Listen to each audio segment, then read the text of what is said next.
Está começando o podcast Universo Prematuro.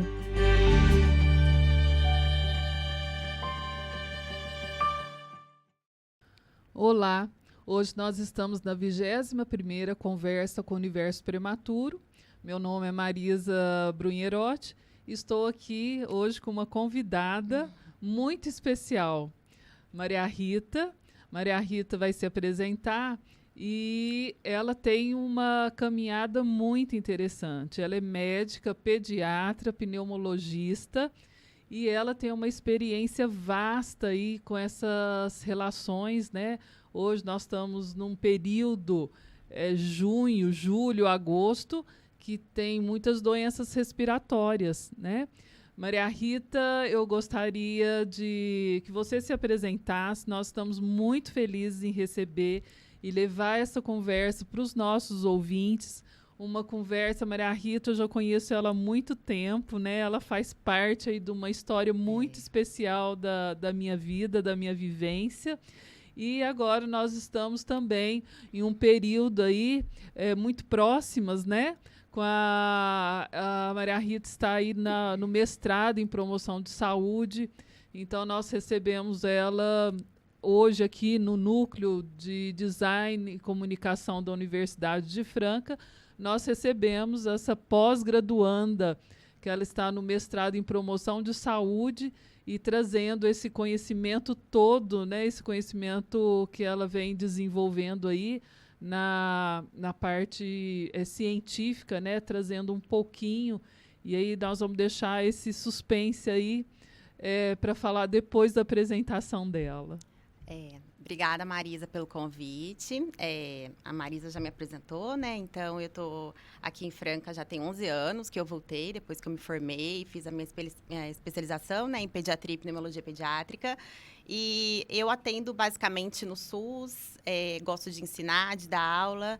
E a parte respiratória é a parte que eu sempre amei, sempre gostei de estudar e é o que...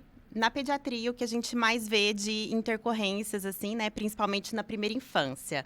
Por isso que é um tema que a gente gosta tanto de estudar e também de ensinar, né? Vindo ao tema que você comentou sobre a questão climática que a gente se encontra, né? Então, a gente está nessa fase, assim, outono, transição para o inverno. Então, a gente percebe que é uma fase que as crianças elas estão mais suscetíveis, né, aos vírus respiratórios. Então, procura ao pronto atendimento, as UBS também, enfim. As queixas respiratórias nesse momento que a gente está vivendo, elas são bastante. A principal delas é a tosse, né? Da circulação viral, a gente tem tido bastante casos, né, de influenza, do vírus sincicial respiratório, que é aquele causador da bronquiolite viral aguda. E a gente não pode esquecer, né, que a bronquiolite viral aguda, ela é o primeiro episódio de sibilância numa criança menor de 2 anos. E a partir do momento que a criança tem essa bronquiolite, ela pode ficar predisposta a apresentar novos quadros aí de sibilância ao longo da vida.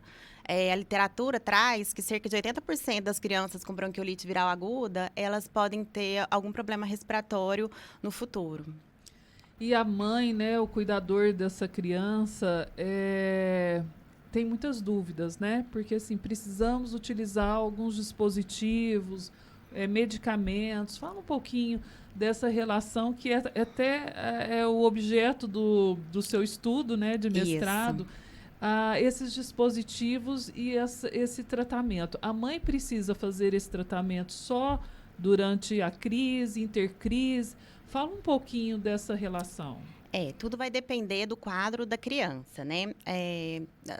Naquele paciente que já tem um diagnóstico de ser lactente sibilante, que é aquela criança que já teve pelo menos 3 episódios de chiado ali ao longo dos primeiros 2 anos de vida, mas a gente considera pelo menos 3 episódios de chiado no ano anterior à investigação que a gente está fazendo ali daquela criança. Esse paciente, normalmente, se tem muitas intercorrências respiratórias, ele já tem indicação do tratamento contínuo. Assim como as crianças que já têm o diagnóstico de asma confirmada, não apenas com espirometria, porque a gente já faz o diagnóstico de asma para as crianças mesmo abaixo de 6 anos, mesmo que nunca tenham feito espirometria, né? Então, para as crianças que têm persistência de sintomas, quais os sintomas mais persistentes, né, desses pacientes? É a tosse, é o chiado, é a falta de ar. Normalmente, às vezes, a tosse ela é mais no começo da manhã, ao despertar, ou então à noite, despertar na madrugada, enfim. A sintomatologia, tanto do lactente sibilante quanto da asma, ela é bem parecida. Poucos casos necessitam de tratamento apenas na crise, né? Normalmente são os casos mais leves, com quadro 1 ou 2 vezes no ano, mas a grande maioria dos pacientes, o que a gente percebe mesmo na nossa prática clínica, é que a grande maioria precisa de um tratamento de prevenção, que a gente chama de manutenção, né? Então, às vezes a mãe vai ao pronto-socorro, faz o resgate lá e o pediatra, o plantonista, prescreve para casa, por exemplo, a manutenção de resgate, né? Será que essa mãe realmente sabe usar essa medicação? Será que ela foi orientada por algum profissional de saúde? Ou ela sabe porque ela viu, às vezes, a técnica de enfermagem realizando ali no momento da prescrição do médico? Será que ela já passou na consulta do pediatra? O pediatra simplesmente prescreveu a medicação ou orientou como que ela deve fazer o uso desse dispositivo inalatório? Ela já passou no especialista? Então, assim, o que a gente vê na grande maioria das vezes são erros de técnica no uso da medicação. Eu trouxe aqui alguns dispositivos, né, para mostrar. Então, quando a gente fala em medicamentos para a via pulmonar, dos pacientes que têm asma, que são lactentes sibilantes, a gente tem esse tipo de dispositivo aqui que a gente chama de inalador dosimetrado ou pressurizado, né? É através desse dispositivo que a medicação vai conseguir chegar na via aérea inferior da criança. Tem tanto nessa apresentação a medicação de resgate, que aqui o paciente vai utilizar quando ele tiver com sintomas agudos, né? Então, tá numa crise asmática, tá numa exacerbação, por exemplo, vai utilizar o broncodilatador. E também o corticoide inalatório num dispositivo semelhante. Então, sempre antes da gente orientar a mãe, a gente prescreve a medicação, né? De preferência, a gente prescreve medicações que são gratuitas na rede de farmácia popular, né? Que o governo tem esse programa. Então, a gente faz as orientações para que a mãe, ela realize com a técnica correta. E qual que seria essa técnica correta, né? Sempre antes de fazer a medicação, a gente pede para que ela agite o dispositivo, né? Para que o corticoide inalatório, ele consiga se misturar no gás propelente, que é o que está aqui dentro, né? E aí sim consiga ter a velocidade correta, o peso de partícula para que consiga chegar na via aérea inferior. E nas crianças pequenas, a gente fala crianças, mas na verdade todo mundo devia utilizar o dispositivo inalatório em forma de inalador dosimetrado, ele deveria ser sempre acoplado ao espaçador.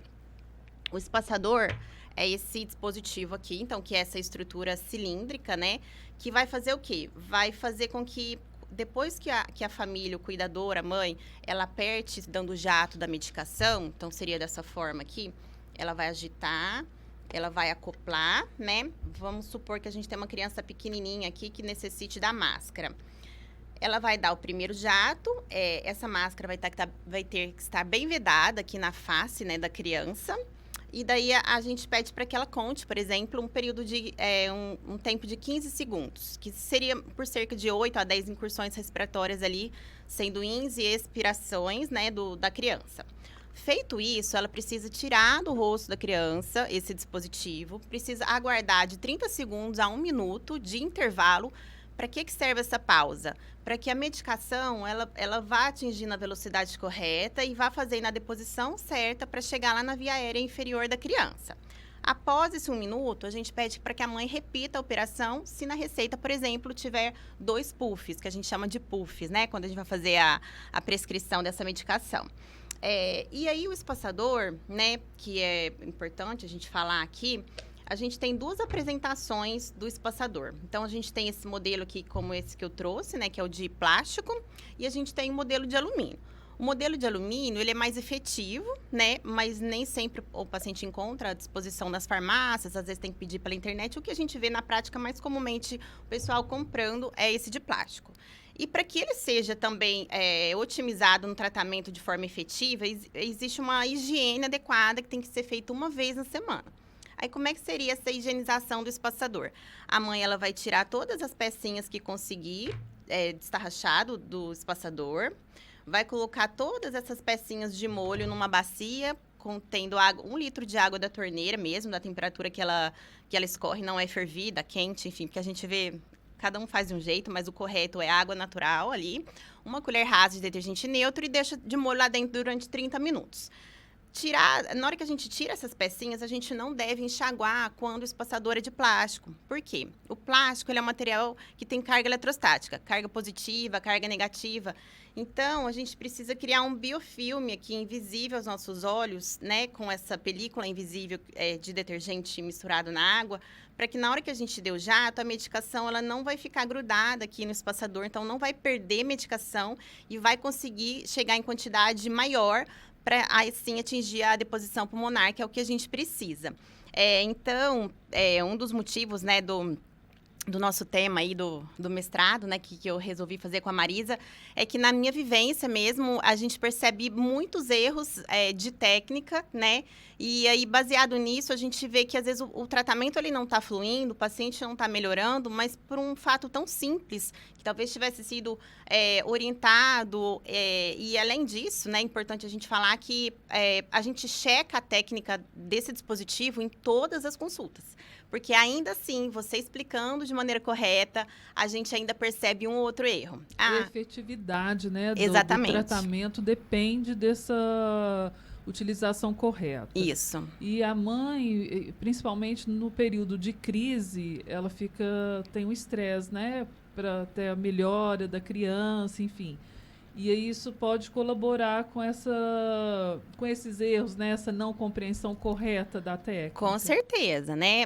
Pelo estresse ali, pelo desespero, às vezes vê a criança com falta de ar, às vezes faz com a criança deitada, com a criança chorando. Então, para a gente utilizar essa medicação, precisa ser muito bem orientado, né? Para que tenha de maneira efetiva. E assim, a mãe não está usando errado, né? Porque ela quer usar errado. Porque realmente tem todos esses fatores aí envolvidos, né? Talvez da informação que não foi passada de forma adequada, o momento ali do estresse, ou mesmo por visualizar algum profissional que também não foi totalmente orientado da maneira correta, utilizando de uma forma que ela vai simplesmente copiar e fazer em casa. E aí é por isso que a questão da educação e saúde, ela é muito importante quando a gente fala de asma, sibilância recorrente, né? Porque depende, né, da forma da utilização para que tenha, né, o sucesso naquele tratamento, naquele período. Outro ponto, esses medicamentos, eles têm uma dose, né? Mas mesmo a mãe fazendo um movimento, às vezes ele tem aquele ruído. Sim. Como que a mãe, ou o cuidador, né, o pai também... Uhum. Como que ele controla essa questão da dose? A gente tem duas formas, né, de ensinar para o paciente. A primeira delas é que quando a gente tira a medicação aqui, por exemplo, vem escrito a quantidade de doses que tem no dispositivo. Por exemplo, esse aqui, como exemplo, tem 200 doses. Aí a gente pode orientar a família a pegar um calendário e circulando no calendário, vamos supor que o paciente tenha um puff desse daqui de 12 em 12 horas, ou seja, ele vai fazer 2 doses no dia, né? E aí, ela vai marcando no calendário ali, então, se o mês tem exatamente 30 dias, né? A gente vai ter 2 doses no dia, ou seja, vai fazer o dobro disso. E aí, como tem 200 doses, vai dar um pouco mais do que esse período que a gente está esperando, por exemplo, vai dar cerca de 2 meses e meio. Então, para ela não errar, o jeito mais prático de utilizar e saber se tem ou não tem medicação, porque sempre que a gente agitar, por conter aqui também, além da medicação, um gás propelente, sempre vai sair o jatinho. Então, o que é o jeito mais prático de todos? Ela vai pegar uma bacia, né, vai colocar água até na metade e vai colocar o dispositivo, essa parte aqui lá dentro. Se ele afundar, é porque ele está totalmente completo. Se ele ficar ali na metade, é porque tem mais ou menos metade da dose. E se ele boiar totalmente, é porque já não tem medicamento ali, somente tem o gás. Então, são essas duas formas que a gente orienta a família para saber se tem ou não tem medicação. Porque é muito comum, realmente, às vezes o paciente chega na consulta e fala que está usando a medicação, você checa a técnica, está até correta, mas a criança não está melhorando.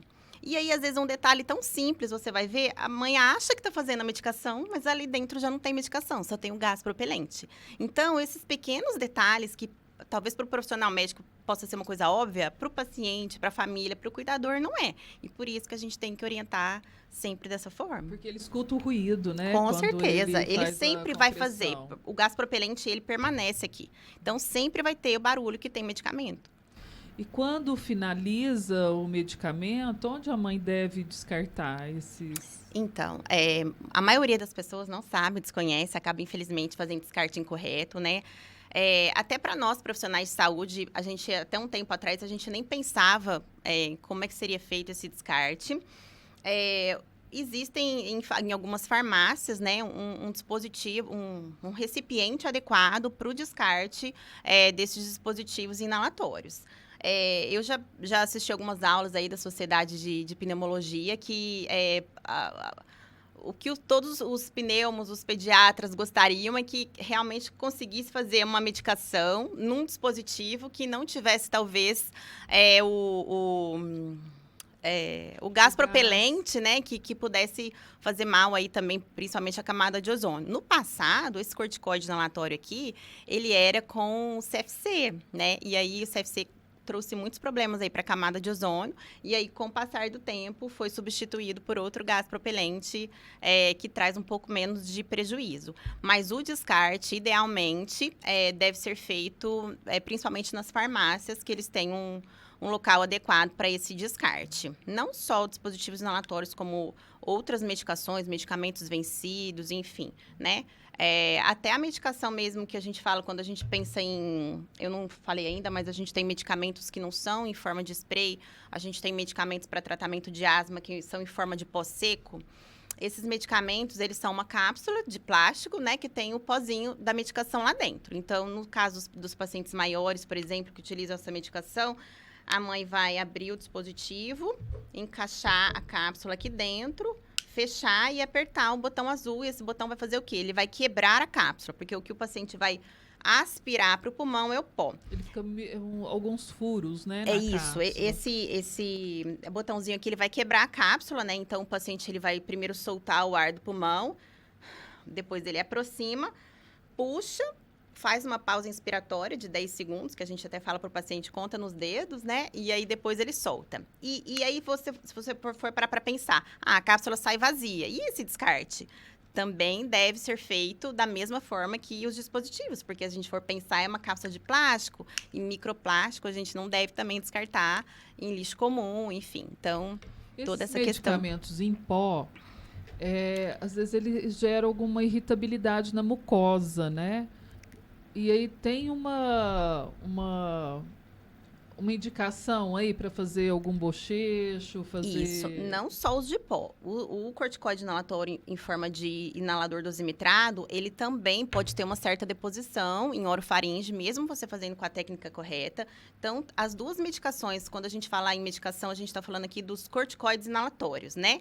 O que acontece? Fica um pouquinho em orofaringe. Quando a gente aspira, ou então faz as inspirações e expirações, se a gente estiver utilizando com o espaçador e a máscara, a nossa via aérea ela tem muitos entraves anatômicos, né? Então, a medicação ela vai depositando. Então, um pouco, mesmo você utilizando com a técnica correta, ela fica em orofaringe, né? E aí, a gente precisa minimizar os efeitos colaterais da deposição desse corticoide inalatório ali na orofaringe. Então, o que a gente recomenda? Que se for uma criança maior ou se for um adulto, que faça a escovação dos dentes. Não estou em um lugar que eu vou escovar meus dentes, fazer um bochecho mesmo. E não é tomar água, porque tem gente que fala assim, eu faço a bombinha no meu filho e dou água para ele beber. Mas é justamente o contrário, a gente não quer que a medicação que está ali na boca, ela entre para o nosso corpo através da circulação, porque daí ela teria efeitos colaterais de origem sistêmica e não tópicos ali, como é o objetivo do tratamento. Porque na hora que engole, deglute, né, e vai para o sistema digestório, enfim, circulação, e aí ele tem os pequenos efeitos colaterais do corticoide oral. Por isso que é importante sempre após o uso do corticoide inalatório, fazer a higienização da boca, né? Seja nas crianças maiores fazendo enxágue, escovando os dentes, e nas crianças menores, a gente fala até para a mãe pegar um paninho de boca, molhar na água filtrada, limpar a boquinha da criança por fora e por dentro. Correto. E fala um pouquinho aí para nós, nessa relação desse sintoma, né, do chiado, tem uma incidência, uma prevalência maior nos nascidos prematuros ou não? Acaba que os prematuros, eles têm um fator de risco já, a própria prematuridade já é um fator de risco, né, para as crianças serem sibilantes ali ao longo da vida. Então, a gente tem muitos pacientes, por exemplo, que são prematuros, são broncodisplásicos, né, já saem, às vezes, já tem alta utilizando a medicação ali, porque às vezes ficou dependente do oxigênio, até desmamar desse oxigênio, precisa da medicação profilática ali. Nas crianças que não foram tão prematuras extremas, que não são broncodisplásicas, por exemplo, mas que tem como fator de risco a prematuridade, a gente percebe bastante, né, que se a gente for avaliar os pacientes, assim, né, dos pacientes de uma maneira geral, tem um grande número de prematuros que, sim, eles apresentam chiado, porque a prematuridade, quando a criança está em formação ali, diminui um pouco o calibre ali das vias respiratórias da criança, né? Então, a prematuridade por si só, ela já é um fator de risco que predispõe a quadros respiratórios ali no futuro. Então, a gente tem um grande número de pacientes prematuros, sim, que fazem uso desses dispositivos. E outra questão que geralmente a mãe, né, o pai chega perguntando a asma sara com a idade da criança? Como que é essa resposta da asma no decorrer do desenvolvimento? Existem muitos mitos, né, em relação à asma. A família tem muitas dúvidas, né, porque muitos chegam pra gente, eles não querem ouvir o nome asma. E eles falam, meu filho tem bronquite, como se bronquite fosse mais leve do que asma, né? Mas o nome correto da doença é asma. A asma é uma doença crônica, ela não tem cura, mas existe o controle dos sintomas com o tratamento correto.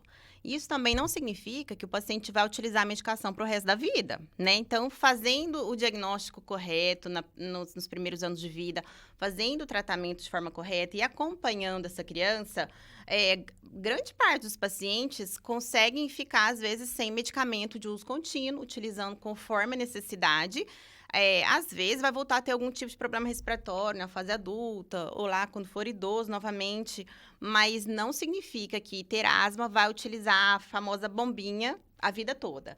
Porém, não está curado da asma. Uma vez que você tem asma, você vai ter para sempre, né? Então, o que a gente fala é que não tem cura, mas existe controle com o tratamento correto e adequado. Agora, eu gostaria de entrar num outro ponto, mas aí é mais por uma relação pessoal, né? Porque, assim, ver pediatra com essa especialidade de pneumologia, né, não é muito frequente. Fala, então, um pouquinho para nós essa sua escolha. Da pneumologia? Bom, na pediatria. Tá. Bom, eu vou contar, então, da minha relação aqui com a Marisa, né, que começou há muitos anos atrás. Para quem não sabe, eu tive uma irmãzinha especial. E a Marisa cuidou dela muitos anos. E ela tinha muitas intercorrências na parte respiratória, né? Então, teve, assim, pneumonias de repetição. A Marisa ia na nossa casa, fazia fisioterapia. A gente teve um home care, né, instalado, assim. Então, a Marisa sabia tudo de respirador, sabia todas as informações possíveis, assim. A gente confiava plenamente nela. E, assim, a minha família tem uma gratidão imensa, né, por tudo que ela fez por nós. E eu vendo toda essa questão da parte respiratória, das intercorrências da minha irmã, foi nascendo em mim aquela vontade de estudar e ajudar o próximo, assim como tantos profissionais sempre ajudaram a minha irmã a ter qualidade de vida no momento que ela ainda era viva, né? Então, essa paixão aí pela parte do pulmão, ela vem pela minha irmã. E a parte de pediatria também vem porque o meu pai é pediatra, né? E desde que eu era criança, eu brincava com as amostras dos medicamentos, enfim. Mas o foco da parte do pulmão foi, portanto, ver as intercorrências respiratórias mesmo da minha irmã e por ficar com vontade de ajudar outras pessoas, né? Assim como eu via minha irmã sendo ajudada e sendo tratada por profissionais tão especiais, como a Marisa, por exemplo. Me pegou de surpresa. Eu fiz a pergunta, mas eu não ia entender assim, essa complexidade. Agora você me desconcertou. São lembranças boas, É. né? Lembranças muito fortes, né? Uma caminhada aí muito especial, né? Muito. E obrigado pela lembrança. Eu que agradeço. Para finalizar, nós estamos chegando no nosso tempo, eu queria que você deixasse uma mensagem para esse cuidador que lida com essa criança com a asma. Bom, a mensagem que eu quero deixar é, pensando também na época do ano que a gente se encontra, né? Uma das formas que a gente tem de pensar em poupar, em prevenir quadros respiratórios. O primeiro ponto que eu gostaria de deixar a mensagem aqui é manter o calendário vacinal em dia, né? A gente tem as campanhas de vacina da influenza, a gente tem essa campanha todo ano, então, assim, é muito importante a gente falar aqui em vacinação. É muito importante a gente falar em alimentação adequada, né? Alimentação de verdade, com menos industrializados. É muito importante a gente falar para evitar lugares aglomerados, principalmente quem tem crianças pequenas, recém-nascidos, pensando lá na questão da bronquiolite viral aguda. E para os pacientes que já têm o diagnóstico de ser lactente sibilante ou de serem asmáticos, né? Que a família, ela confie no seu médico, confie no tratamento, né? Se tiver qualquer dúvida em como utilizar, esclareça essas dúvidas, né, na consulta, mesmo que não seja ainda a consulta, não tenha chegado lá no especialista, mas às vezes está lá na rede primária, está no pronto atendimento, não sei fazer a medicação, então vamos tentar perguntar, entender como é que é e entender que a medicação, ela serve para a gente evitar as crises, né? Então, a gente está falando do medicamento de controle, mas a gente tem os pacientes que utilizam só a medicação de resgate também. A gente tem que pensar em promover a saúde da criança, né? Diminuir essas idas frequentes aí ao pronto atendimento. E esclarecimento sempre, educando o familiar e o cuidador, né? Da melhor forma de utilizar essas medicações aqui da parte respiratória. Maria Rita, excelente. Acho que ficaríamos, né, um tempo longo aí. Nós estamos chegando ao final e é com esse carinho, né, que nós recebemos hoje a pediatra Maria Rita e estamos aqui com essa qualidade, né, que oferece aí todo esse acompanhamento e esse carinho mesmo, né, bem próximo aí às crianças, né? Então eu falo que é um presente que a comunidade aqui da cidade de Franca e região, né, recebe essa pediatra que tem esse cuidado especial com as nossas crianças. Então, o Universo Prematuro, ele está aqui, né, para estar próximo também a essas orientações, a esses cuidados de profissionais tão especiais. Chegamos ao final da nossa conversa, né? Esperamos você mais vezes aqui e os nossos ouvintes também podem deixar as dúvidas. Tenho certeza que ela vai ter atenção para cada uma, né? E pode nos procurar na rede social e qualquer rede, no Instagram, mesmo no episódio do YouTube. E ela também responde aí às dúvidas dos nossos ouvintes. Muito obrigada. Obrigada, gente. Esse foi o podcast Universo Prematuro.